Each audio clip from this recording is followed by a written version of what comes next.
Hello, everyone. Welcome to the LPTV Club, where we discuss different Disney television programming across the Disney company. Today, we are going to be talking about Big Shot, Mighty Ducks Game Changer, Star Wars: The Bad Batch, High School Musical, the musical, the series, The Simpsons, and The Chicken Squad. Joining me at the moment, we have Rebecca Hey. and Alex. Hello. So, I this time actually want to start with The Chicken Squad, which is a new Disney Junior show, correct? Yeah, brand new, premiered last Friday, so it's almost a week old. They did a double premiere, and I only saw the first episode. Did you watch it, Rebecca? I watched part of the first episode. Yeah, I caught the first story. Yeah, it's the basic premise, it's three chicken siblings. They live in their backyard with a dog who's a retired search and rescue dog named Tully, voiced by Yvette Nicole Brown. And they go on little 15-minute adventures. They are it's kind of interesting scale wise. Like, they're smaller than Tully, they're like chicken size, and they have this HQ that they've built in their backyard that's made out of like chicken sized things. It's like shoe boxes, popsicle sticks, buttons, and even like they put on these like gadget vests with all these different compartments so they can pull out their different tools for whatever they need when they're on these missions. But it's weird because it's like usually in Disney Junior, it's like if there's a chicken and a dog, they're both the same size, and it's, in this like Mickey Mouse style world. So here it is, like they can jump up and ride on the back of the dog if they need to. It's very musical. It's very fun. Voice cast wise, there's one voice outside of Yvette Nicole Brown who sticks out so well. It's Maxwell Simpkins, who plays Nick on the Mighty Ducks Game Changers. And that's my favorite character on Game Changers. So as soon as this episode started, the first episode, and I heard the youngest of the chickens talk, I was like, I know that voice, and had to go confirm that it was him. The chickens' names are Coop, Little Boo, and Sweetie. So two boys and one girl. They each kind of have their own, not well-rounded personality. One is like the nerd, and he wears glasses, so it's easy to tell, like that's the smart, geeky one. The girl is the more adventurous, rambunctious one. She has her hair in pigtails, and then her tail feather is multicolored. She's the only one who has like color on her tail. And then the youngest one is very self-absorbed. He's always concerned about his hair and how it looks after they've done something. And he has this little compact that he seemingly pulls out of nowhere, because even when he doesn't have his gadget vest on, he is somehow able to retrieve it from behind him. But it's cute. It's musical. They do have a lot of fun for the preschool crowd with the chicken sounds. And so oftentimes in the songs themselves, they'll use bagok in like the rhyme scheme. Which is fun. And so I think it's going to be a hit with kids. I feel like I would have enjoyed this when I was in that age. And it doesn't kind of break the wall and ask kids to participate like Mickey Mouse Clubhouse did. I'm curious to see how Disney Junior handles it going forward, because with Disney Plus's trending, we can see that Mickey Mouse Clubhouse is leaps and bounds more popular than Mickey and the Roadster Racers, which rarely makes it into the trending category. And Mickey Mouse Clubhouse is always in like the top 3. So I'm curious to see what the new Mickey Mouse series Disney Junior is doing, if they return to that level of engagement where they ask the kids to help them pick something. But this does have a repetitive dance that happens, kind of like in Tots. There's the Going on a Mission song, and they sing it in every single episode. So there's a song where they're like gathering their gadgets that has a dance component, like the hot dog dance. So there is a moment where kids could kind of learn the moves and join them every episode in doing that and have fun with that. But other than that, it's mostly, just a show you watch, not a show you participate in. I only watched that first story, but in that first story, they were given like a trio of tools. Is that a repeating element of the story? Because it reminded me of the classic Mouska tools, right? And yeah. See kind of how they applied throughout the story. Right. Yeah, I was reminded of Toodles as well, but in the second piece, I didn't see them come into play in the same way. Mm-hmm. So it didn't feel like they were going for that same level of we've got these 3 tools and the mystery Mouska tool. What are they going to do? I missed that. Yeah, like that. Yeah, I'm curious to see what the new Mickey show does. I have a feeling that's all coming back because I feel like they've learned that works well with those characters. Yeah. So I actually have a pretty interesting segue story here. When I think about interactive television, I think of Blue's Clues. Mhm. And I don't remember if it was a couple weeks ago or when, but Family Guy sang the male song from Blue's Clues. So anyway, that's how we transition from kid animation to adult animation. So There why you don't we go. jump into this week's Simpsons? Yeah. So this week's Simpsons, which I guess is the second to last episode of the season, the penultimate episode. Doobie's favorite word, or actually Doobie's second favorite word. Maybe it's his penultimate favorite word now. His penultimate favorite word. It's called The Man from Grandpa, Grandpa being an acronym, kind of like the man from Uncle. In this episode, there's a MI5 agent named Terrence, who they start with a flashback in the 60s. He's in pursuit of this Russian mole who has fled to a nuclear power plant in the US that has poor security. One of the funniest jokes or gags in the episode is he pulls up a map of all of the nuclear power plants with low security in the United States, and then he clicks a button to all the nuclear power plants. Then he clicks a button to which ones have low security, and it's the same map, and it just like changed the color of the icons. So now you flash forward to present day. He has been going to town looking for this Russian mole, and he finally gets to Springfield. He's now a senior citizen, and so he ends up staying in Grandpa Simpson's retirement home, and somehow gets it into his head that Abe Simpson is the Russian mole he's been looking for all along, and even gets Homer in on it. Homer at one point believes his father could be this Russian mole. So I mean, there's a lot of kind of fun moments there. In the end, obviously they get to this realization because the agent has a daughter who shows up, who's also an adult now. And she feels like she's missed out on her life with her father, who's always been on this assignment. And so Homer and Abe make a plan to basically trick Terrence into thinking Abe was the mole and has been arrested so that he'll go and retire and live out the rest of his life away from Springfield. And then they'll just return to the way things have always been, because Simpsons doesn't usually do continuity.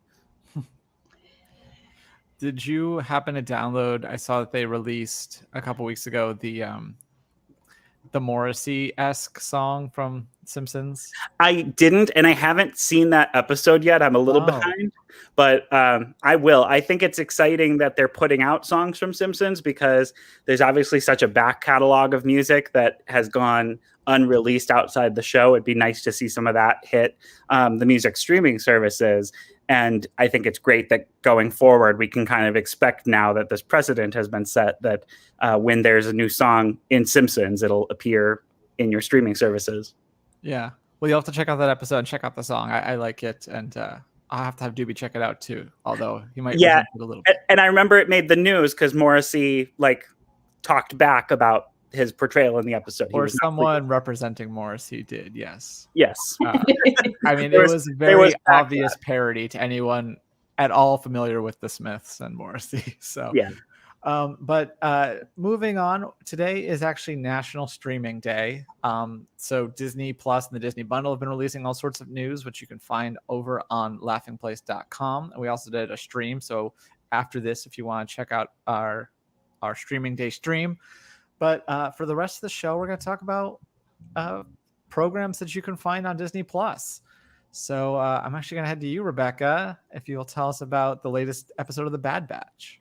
The latest episode of The Bad Batch. Okay, so here's the deal. I love the show. I'm enjoying the show. But in talking about it this week with Mike Celestino, we both kind of had the same thought. So I'm going to tell you kind of what happened in this week's episode. And then, I'll see if you guys feel the same way that I do. And right now I'm trying to pull up my write-up of it. So I have my notes in front of me. So I make sure that I'm ready to go. Where'd it go? Hang on, you guys. It's okay. My notes disappeared. Okay, I'll pull them up over here instead. Okay, so we start off with the Marauder, and it crash lands on this planet called the Ordo Moon. And so we start off with a crash landing, and then this critter comes, and it takes one of the items off the ship called the capacitor, And obviously, that's a piece that they're going to need in order to be able to get off the planet. And Wrecker is usually, he's the big brawny one. He's the one who would kind of go along on the mission with Hunter, while the other two of the Bad Batch would stay on board and fix things. But he has some sort of headache, so he's not going. So instead, the little girl, Omega, she's like, I want to be part of the squad. I'm going to go. So they take off on this adventure. And they balanced, in the episode, they balanced this storyline against another one. But I'm just going to go plot A and then plot B. Because the juxtaposition for me didn't increase the storytelling. So I'm just going to tell you storyline A. So they bond a bit as they're going on this trek, Omega and Hunter, and as they go to find the creature that took the capacitor. And on the way, they talk about the comrade that isn't with them, Crosshair, and Omega tries to make Hunter feel better, thinking, hey, Crosshair isn't himself. The inhibitor chip is part of the problem, and Hunter's like, no, I'm not really that upset about Crosshair. I'm upset that we left him behind. So we've got that storyline continuing in that way. So laying the groundwork that the Bad Batch will have to go back and get their comrade Crosshair. As they approach the lair of the critter, it jumps on top of Hunter. It knocks him out, gets away. He's laying there incapacitated. Omega chases after the beast on her own. And as she's in the lair, you get the feeling maybe she has an empathic connection, or maybe she's just very perceptive, but she realizes that the torch that she's been using to illuminate the lair would be something that the beast wants to chew on, because it's one of those critters that gets power off of, it eats raw power. So she throws the torch or flashlight, whichever you prefer, off in the corner, and the moon dragon runs over, starts munching on it, and you get this really beautiful illumination of the moon dragon as Omega sneaks her way out. Okay, so that's what's been going on that planet where the Bad Batch. Now, meanwhile, the other storyline, this is where we've got the kind of the political, the more intrigue element of the story. The Kaminoans have been the ones that the Empire has been working with on this clone army. And right now they're testing Crosshair, who's the Bad Batch's comrade, who has been in the inhibitor chip seems to be working on him, right? And so he's still there with the Kaminoans, and there's this one leader within the Empire who is wanting to bring conscripted soldiers rather than the clone troopers into the army. He thinks that the conscripted will be more loyal. But Tarkin isn't buying into this. So Tarkin suggests that they send them both down to the planet to find Saw Gerrera, who they've been tracking. And so the team is led by Crosshair, but the other four on the team are conscripted soldiers. They get to the planet. Saw Gerrera's already escaped, but a few of his troops, not troops, but a few of his resistance team are still behind, along with what seem to be civilians trying to escape the planet. They are able to take out the resistance team, and all that's left are these civilians, and they want to abandon the mission, but Crosshair won't let them. He tells them we must complete their mission. A good soldier follows orders, finish the mission. He shoots the conscripted soldier who doesn't want to follow the orders, turns, starts to walk away, and the other conscripted soldiers step in, and you hear the gunfire and you hear the bodies drop. It's off camera, but it's still a bit of a dark moment. And that's how that storyline finishes up. So we've got the Crosshair and the conscripted troops return to Kamino. Gerrera apparently has escaped, so that's still part of the storyline. Rampart is bragging that his conscripted soldiers did the job. Tarkin is thinking, yeah, they did a pretty good job, and that's much cheaper because, as he says, cost prohibitive relic of the past, the clone trooper program. That's how he describes it. So Rampart is left to continue to try and develop this new army with conscripted soldiers. The Kaminoans, who are getting the money from the Empire, aren't happy about this. They're trying to figure out their next step. We learn that the Jango Fett source is degraded enough that they can't proceed with that. So they want to pursue coming with more clone troopers through another sample. But we're unsure exactly who they're going to get that from. Is it Crosshair? Is it one of the other Bad Batch? Maybe even another source, perhaps, that they're referencing.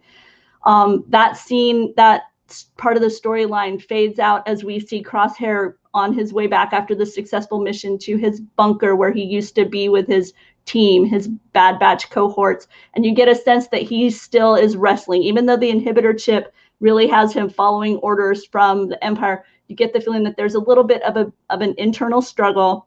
Seems a bit lonely. The final sequence, we're back with the Bad Batch. They're leaving the planet. And Wrecker is still rubbing his aching head. I think that the idea is that this inhibitor chip is causing him trouble. And then then we have this moment of kind of relationship where Wrecker takes the little girl Omega, shows that he has transformed the gun turret into a little living space just for her. And we see her enjoying her living space, saying she's never had a place of her own before. And she's just part of the team. And it's, a kind of a loving moment. And when Mike Celestino and I were talking about this episode, like I say, while it was good storytelling and enjoyable, we both kind of felt that it was so similar and familiar to what we saw with The Mandalorian, where you have kind of the icy cold soldier who ends up having to care for the young person and crash lands on a planet and has to solve this, and so it just felt a little bit formulaic in that way. So, but we were both saying that we're interested to see, are we going to see a similar pattern with Bad Batch that we saw with Mandalorian? Or was this just, kind of another exposition element before we brought in the storytelling of Bad Batch? I forgot that today was also Empire Day. That's right. Today is Empire Day. So it all works. Yeah, I haven't seen any Star Wars animated shows except for I've seen the first 2 episodes of Rebels because I went to a screening of it. Have you watched any of it, Alex? Yeah. I'm current with Bad Batch, so I've seen the episode. I haven't really noticed so much the parallels to Mandalorian. I didn't think that deeply into it, but I will say it's feeling a little. I guess the term on Smallville was Freak of the Week, where with Bad Batch, now past the premiere, it's they get somewhere and just have to deal with whatever that planet throws at them. Meanwhile, there's this talk of how to handle soldiers for the Empire going forward. So it feels like the needle isn't really moving very much. I feel like Mandalorian, you learned something, a big reveal in each episode that kept the story moving forward. I felt like this episode, was cut from the same cloth as episode 2 and didn't really do much to kick you forward at all. So I'm curious to see what the end game is of Bad Batch. Is this a show where they're looking at it as this is, just a couple seasons, or are they looking at this as Clone Wars and wanting to stretch it as long as fans will allow? So I'm kind of curious to see how this plays out. And I think that's the challenge when you have series now, especially because we have so many series that come to us and we know that they're just a small bundle. You don't have the same scenario where you had with Lost, right? Where they launched this series and then it's like, oh, wait, we have to do this for another this many years. They can kind of come into a situation with, we have a storyline that we know is a solid 21 episodes, and that's what we're going to do. Mm-hmm. So I'm interested to see kind of where this one was pitched, where this one will exist. I'm right with you, Alex. Yeah. Well, speaking of parallels between shows, Marshall has previously told us that Big Shot and Mighty Ducks Game Changers are essentially the same show. So now that we're a little bit further into Big Shot, I'm curious if you think that's holding true. I don't feel that way at all. Big Shot is very much... So Big Shot to me is very much the story of a man who has kind of self-destructed his life and is now pursuing the only avenue available to him to get it back. Mighty Ducks Game Changers, to me, I like the show. The one thing I don't feel they got right is Gordon Bombay, because I don't feel like who Gordon Bombay is in the show tracks with who he was by the end of the first film, who he was by the end of the third film. Just doesn't make sense that he arrives back in this position where he no longer has any wealth. He owns and lives in this ice rink and doesn't care about profits so much that he won't allow hockey to be played in it, and then now we've seen him warm up and become the coach. What I find much more interesting with Mighty Ducks Game Changers, if you don't mind me doubling up and talking about both shows, is the arc of Alex, Lauren Graham's character. She went from watching her son on this highly competitive team be miserable and ultimately kicked off of it for not being able to perform at the level that the Mighty Ducks needed in order to make it to the state finals. So you see her go from there and start her own team called the Don't Bothers, because she just wanted it to be fun for the kids and not have to worry about that, to now becoming addicted to winning in this episode, and now very focused because they have a chance at going to state and playing against the Ducks. She's now overly focused on that, and it's Gordon Bombay who has to pull her back and kind of have that conversation of, remember why you started this. You're losing sight of that vision, and the goal wasn't to get to state. The goal was for the kids to play hockey and have fun. So I find that arc of her character very interesting. I'm liking, Gordon Bombay's entry a little more. And ultimately, I would say Mighty Ducks Game Changers, it's a show about the kid players much more than Big Shot is. Big Shot has the kid players as the B story and the Marvin Korn story as the A story. I would say Mighty Ducks, it's the opposite. The kids are the A story, the adults are the B story. And oftentimes, very little of the consequences come in for the adults. Like, for the most part, this series, if you had taken Gordon Bombay out, it wouldn't have changed anything. Kind of like Indiana Jones and Raiders, Now, this episode of Big Shot is called This Is Our House. One of the things I do appreciate about Big Shot is the title of the episodes are often very relevant. It's not just like a one and done throwaway reference or a quote. So This Is Our House comes in for a number of reasons. Marvin, Coach Korn, uses it with the team because it's a home game. Louise has kind of gone a little bit off. She's the star player, and something has happened in her personal life, so she's not playing at her ultimate level. And she ends up getting fouled out of the game because she takes her frustration out on another player. And so he pulls them back into the room and has this conversation. This is our house. We can't let them take from us in our house. Meanwhile, what's happening with Louise, they've well set up before this that her dad is very wealthy, among the richest people in La Jolla, which is a wealthy neighborhood of San Diego, which is a wealthy city. And he has donated so much money to the school that the gym is named after him. He is actually the reason Marvin Korn was brought to the school to begin with. And he has now been arrested under what's it called? Money laundering charges.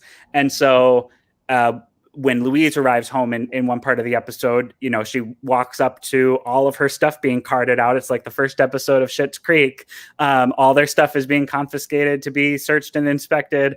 And her brother says it, she says, you can't do this. And he tells the police, this is our house. And then the other layer to that is, Marvin hasn't been present for his daughter all that much. And now that she's living with him, she is dating Lucas Grzinski, Louise's brother, and the Louis Grzinski guy who just got arrested's son. And he comes home and catches them on the couch about to make out. It makes matters worse that Lucas freaks out and goes and hides in the closet and then gets caught. So it looks even worse than it was because he was hiding. But, you kind of have all of these different layers going on. I really like the show. I look forward to it every week, and I'm excited to see what tomorrow's episode brings. Nice. Well, thank you for weaving those two together for me. Maybe he meant the original Mighty Ducks more so than the Game Changers. That's also possible. Maybe. I mean, that I could see a little bit more, because Gordon Bombay in the original Mighty Ducks was, a very hardened person, had his hockey career in his youth, was now powerful, money-sucking lawyer who really didn't care about the consequences of any of his trials, and then was warmed up by the kids, which is happening definitely for Marvin in Big Shot. Each episode, you feel like another layer of him gets pulled back. And another milestone in his character arc in this episode was he ended up on what he didn't know was a date with the drama teacher, who poised it as, I want to talk to you about your daughter who's in my play, but then ended up kind of taking command of the dinner. And at one point he's like, this is a date, isn't it? And she goes, of course it's a date. And she's a little bit of a grating character. Benji, when he's watching TV, will kind of hit his head on the couch if he's really not enjoying something. And that character really like nails on a chalkboard for him. But we'll see how long it's like Into the Woods for him. Yeah, it's like that character is like watching a minute of Into the Woods for him. She felt familiar, Alex. Do you know why I know her? Because I forgot to look it up. So I want to figure out why. Okay, yeah, no, I didn't look into the actress or who she was. Yeah, because she was familiar to me, and I was like, oh, okay. So. Yeah. But I agree, that character is very trying. Mm-hmm. very, very, very trying. Yeah. Benji was not having it. Well, to cap off our show list this week, High School Musical: The Musical, the series is back for its second season. They just released the one episode, correct? Yeah. They debuted the first episode. It is longer than normal. It's 39 minutes, so it's almost double length. But the show's back. First episode's called New Year's Eve. It picks up right where season 1 left off. You can tell that they wanted to debut this in December because it starts off with Christmas and then New Year's. It's called New Year's Eve, and it kind of fills you in on what's been going on. The big cliffhanger at the end of the last season was that Nene was offered a spot at a prep school, which would mean she'd have to leave East High, and she and Ricky just kind of sorted everything out and got back together. At the beginning of this episode, she goes over to his house for Christmas.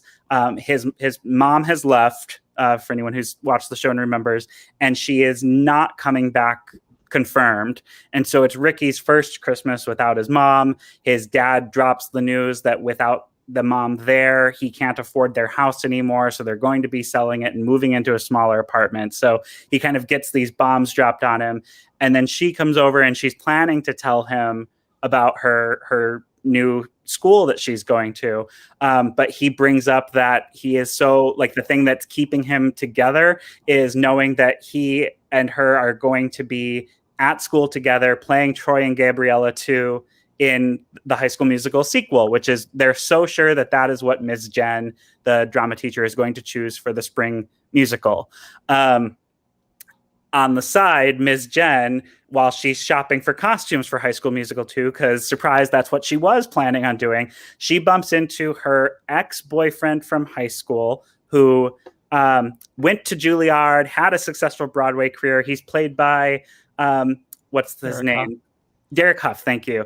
Played by Derek Huff, and she sees him in the costume store. He tells her that they're putting on Little Mermaid at West High, and they're participating in the Menkeys, which is an Alan Menken high school drama award that comes with a cash prize for your school's theater department. So because of that, she feels this sudden urge, because he ghosted her. He just disappeared, went to Juilliard, broke up with her over the phone, and she never saw him again. So there's personal damage in her past with him. So she then pivots. So all the kids get together for this New Year's Eve party, and she's going to drop the news of what the show is at midnight.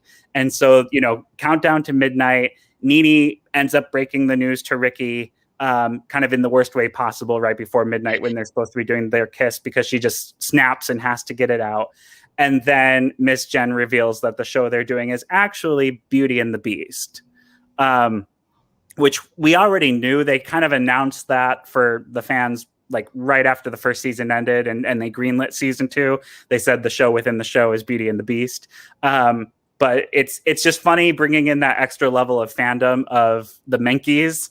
And I have a feeling at some point we'll see other schools that are participating in the Minkies in addition to West High doing Little Mermaid. Obviously, Beauty and the Beast is the superior show, and so odds are they're already poised to win it, but we'll see what happens. I think it would be really fun if they looped in some of the other shows. They recently did the stage production of Hercules in Central Park. They could bring that in. They could even go outside the Disney canon and do like Little Shop of Horrors or some of those things. Has the show, right? What'd you say? There's a Hunchback show, isn't there? Yeah. There's the Hunchback show, which is now available for licensing for schools in a modified version. On La Jolla, if I'm not mistaken. It kicked off with Paper Mill Playhouse in New Jersey and then went to La Jolla. Right. Yep. So yeah, there's lots of possibilities. I'm excited to see where this season goes. And then some of the cast that were more side characters in the previous season, they're now bringing to the forefront more. So there are actors who were like and featurings in the first season who are now part of the main cast. So that like core cast photo that they released for season 2 is a lot bigger than the original. So is Nene the pop star one? Nene is Olivia Rodrigo, who in the break between seasons. Well, first off, a song she wrote for the first season and performed in the first season went viral and became the big hit out of it. And then she got a record deal, not with Disney. And she's writing and singing her own music, and Driver's License took off big. She just put out a new song that's also sweeping the charts. So yeah, she is a big deal. I'm curious to see how long they signed her for, because at a certain point she could easily say, I'm more profitable outside of this and be done. And she also got her start, as far as I'm aware, my first time ever experiencing her in anything was on the Disney Channel show Bizarrevark. She was one half of that duo of girls producing web content at a YouTube-like headquarters. It's weird to remember that Jake Paul was on that show too. Yes, I remember that. And I remember when he was pulled from that show for his first public issue. First of many. It would become the first of many. He was no Mitchell Musso, who just had his one and done and quietly faded out. Mm-hmm. Well, before we go, we like to go around and share one thing we recommend people check out, whether it's coming up this week new or that you've watched recently. So if Rebecca, if you have one, we'll start with you. Well, I continue to enjoy this season of The Rookie. I think that they've done a great job helping that show to kind of transition, because, you're not going to be a rookie forever. So they, came up with a storyline that kept the Nathan Fillion character a rookie a little longer, well done. But then his teammates have now moved on to different elements within the police force, and you're kind of getting to see them find their way out from under the training role of rookie. So I'm enjoying it. And this week they had a lot of drama because we have a drug cartel, change of power. So lots of intrigue. And as always with a cop show, a beautiful wedding is set up and it doesn't happen. So, because it's a cop show, you can't have a happy, it's not, no, we don't just all get together, have a beautiful wedding. That's the finale kind of moment. Right? It's like, oh, it's a beautiful moment. Oh, the bride looks so lovely. 2 minutes later, where's the bride? Huh? Where'd she go? Yeah. Alex, do you have a recommendation for us? Yeah, I would say if you haven't already, which by the ratings you probably haven't, check out Rebel on ABC, starring Katie Sagal and a host of familiar faces. It's a really good show. ABC did already announce that they are not continuing it after this first season. However, there is an aggressive campaign by Katie Sagal, Aaron Brockovich, who the show is inspired by and who produces it, and the executive producer who also does Grey's Anatomy and one other show on ABC they're very successful. And so there's a campaign to get it picked up again. My thought would be, since it's already on ABC, if suddenly the numbers tick up, I could totally see them making it a Hulu exclusive going forward. But it's a really good show. I've only seen the first episode, but I have it all in my queue. I was not ignoring it. I hadn't forgotten about it. I just was needing time to watch it. And I'm a little bummed that it got canceled so fast. So go check it out. Tell your friends. Watch Rebel. Well, Katie Seagal is also on the season finale of The Connors, which was pretty good. But my pick would be if you missed the season finale of The Goldbergs. I thought it was a fun episode. They're coming back for another season, which I don't know if it's really necessary, but I enjoyed this finale and it made me happy. Meanwhile, Doobie is recommending Pushing Daisies, which I would guess is on Hulu or something. It is actually on HBO Max because it was made by Warner Brothers. Yeah. There you go. But I have both seasons on DVD. Yeah. So we just started a rewatch of that over here at the Mosley house. I'd forgotten how much I enjoyed that show. There you go. It's a good one.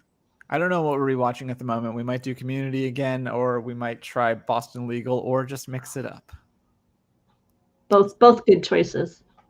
It's hard watching things on Hulu though, because you just have to sit through commercials. Unless I know. upgrade. So yeah, no. But anyway, that'll do it. For just a little more. A little more, except that my Hulu is free, so it's not just a little more. But anyway, that'll do it for LPTV Club this week. Thank you guys for joining us, and we'll see you all next time.